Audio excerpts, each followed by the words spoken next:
My friends, everywhere I go, I meet people searching for one thing, happiness. They chase it through wealth. They run after it in success. They look for it in relationships.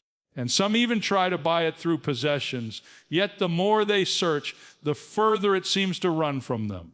Why is that? Because happiness isn't something you find, it's something you build. You see, happiness is not a fleeting emotion, it's a lasting condition of the soul. You can't anchor your joy to the winds of circumstance and expect to stay steady when the storms of life arrive. True happiness has a foundation, a spiritual foundation. It's not about how much you own, but about who owns your heart. There's a story I love about a man who had everything: success, comfort, popularity, yet he confessed he had no peace. Another man with far less lived with radiant joy that seemed unshakable.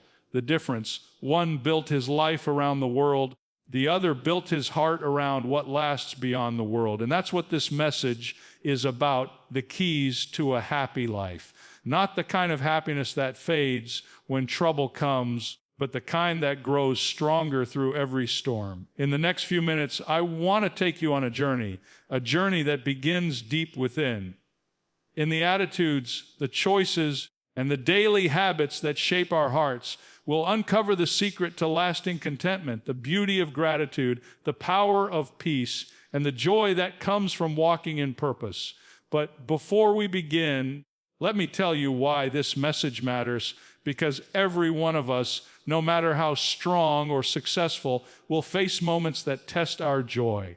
You'll have days when things don't go as planned, when people disappoint you, when your strength feels spent. And it's in those moments that these keys will hold you steady. I want you to stay with me until the end of this message, not because I have something to say, but because you have something to receive. By the time this speech ends, I believe you'll not only understand what happiness truly means, but you'll feel it beginning to stir again in your heart.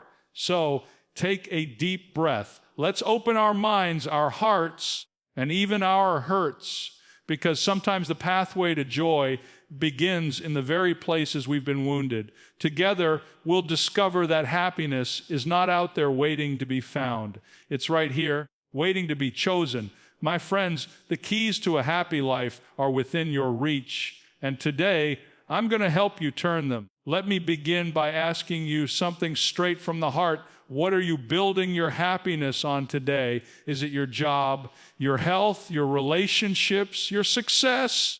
Because if your happiness depends on the things that can change, you'll spend your life riding emotional waves, up when things go right and crashing down when they don't.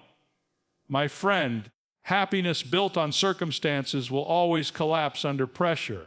But happiness built on character, on truth, on faith, that kind of happiness stands firm no matter what winds blow your way. You see, the foundation of true happiness begins deep inside in the heart. It's not about what's happening to you, it's about what's happening in you. Life will always have its seasons, some bright with joy, others shadowed by struggle. But the heart anchored in purpose and peace will not be shaken. The question isn't, is my life easy? The question is my heart grounded? Because when the heart is right, the storms can rage, and yet your spirit remains calm.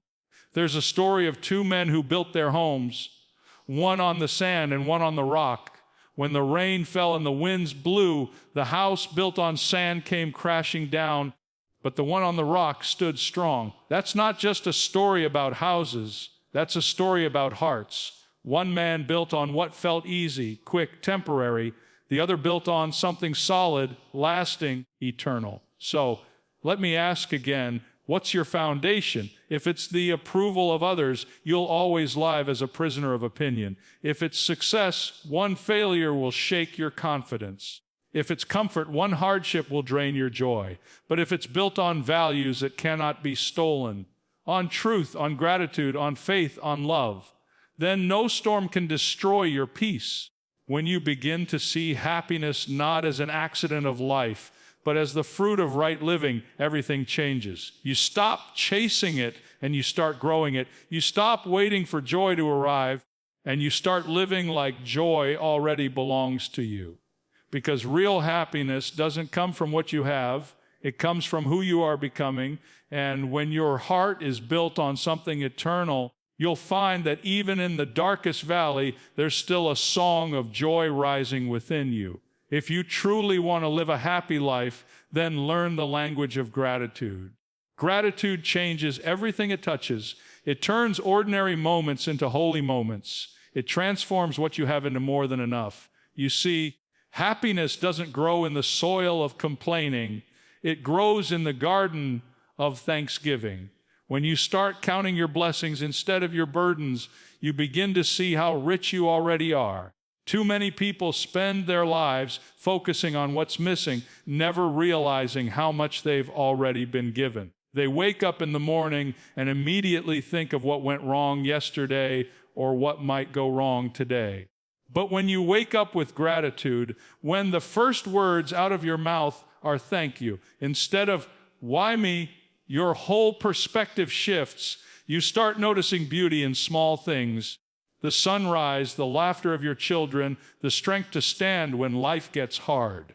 Gratitude doesn't deny the pain, it redeems it. It turns trials into teachers and losses into lessons.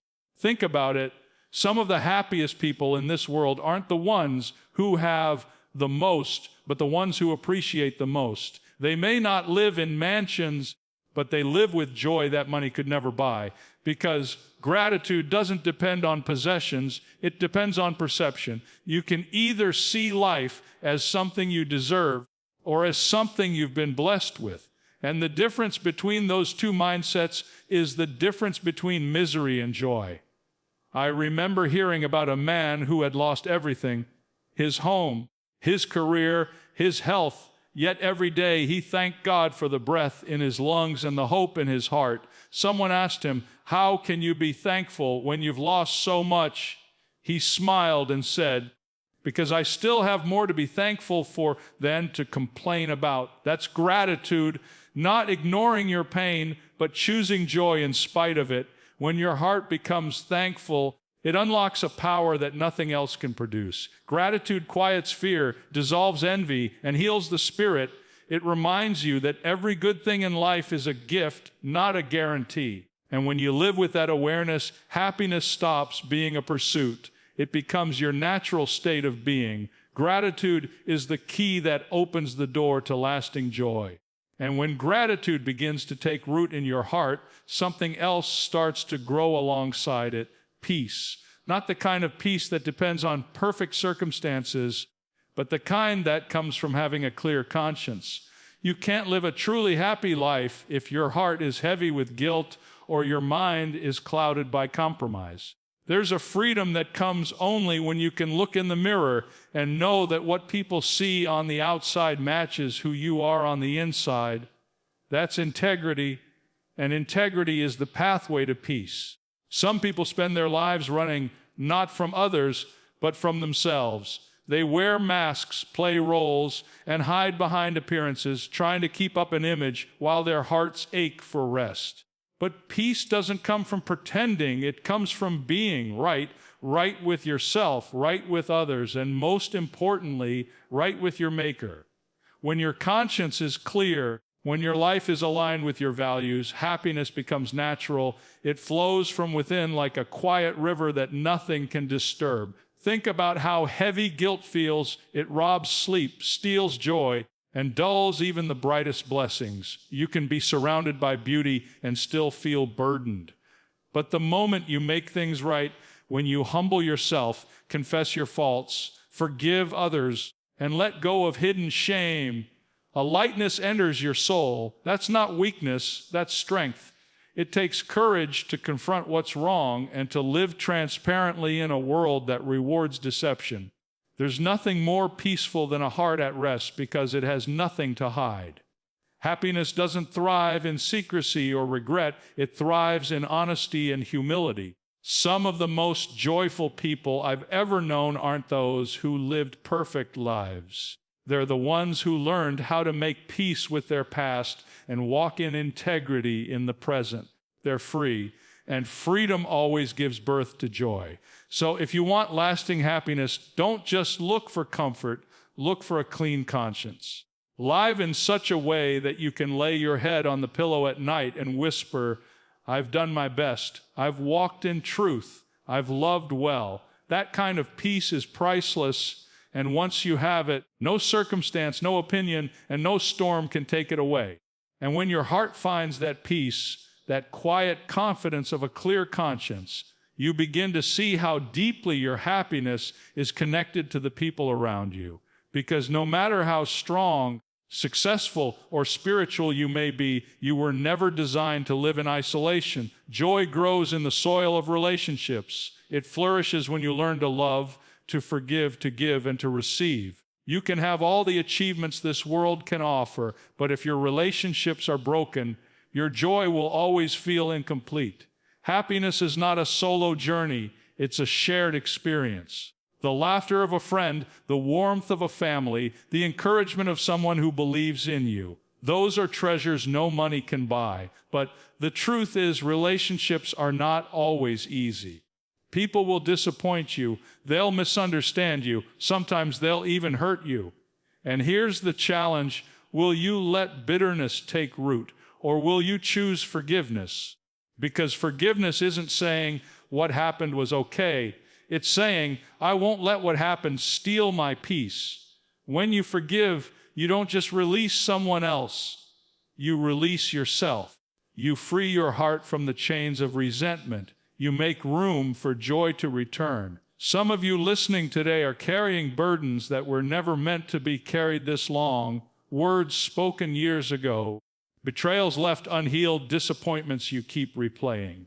But hear me clearly, happiness cannot dwell in a heart that holds on to anger. The longer you carry it, the heavier it gets, until joy feels impossible. Let it go. Forgiveness isn't weakness, it's wisdom. It's choosing healing over hurting. And love, real love, is what keeps that healing alive. Love that is patient when others are impatient. Love that listens before judging. Love that gives even when it's not returned.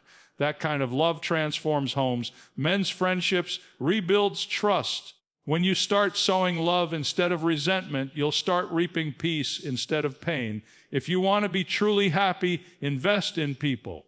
Speak life into them, celebrate them, lift them when they fall. Because happiness multiplies when it's shared. The heart that loves deeply, forgives freely, and serves joyfully will never run dry. It will overflow, and that overflow will touch every life around you. And when your heart begins to overflow with that kind of love, love that forgives, restores, and lifts others, you start to understand something even deeper. That real happiness isn't rooted in what's happening now. It's anchored in what's still to come. The greatest joy doesn't come from the present moment, but from the hope that reaches beyond it. Because sooner or later, every one of us will face seasons when life doesn't make sense, when prayers seem unanswered, when dreams are delayed, when pain lingers longer than expected. And it's in those moments that hope becomes the anchor of happiness. Hope is what reminds you that today's struggle is not the end of your story. It whispers that there's purpose in your pain and meaning in your waiting. Hope lifts your eyes from what's broken to what's being built. You may not see the full picture now, but happiness begins to grow when you trust that the painter's hand never slips. Even when the canvas of your life looks dark, there's a masterpiece in progress. The truth is, happiness built on today will always be fragile because today changes. But happiness anchored in hope, in the belief that something greater is guiding your steps, that tomorrow still holds promise. That's the kind of joy no circumstance can destroy.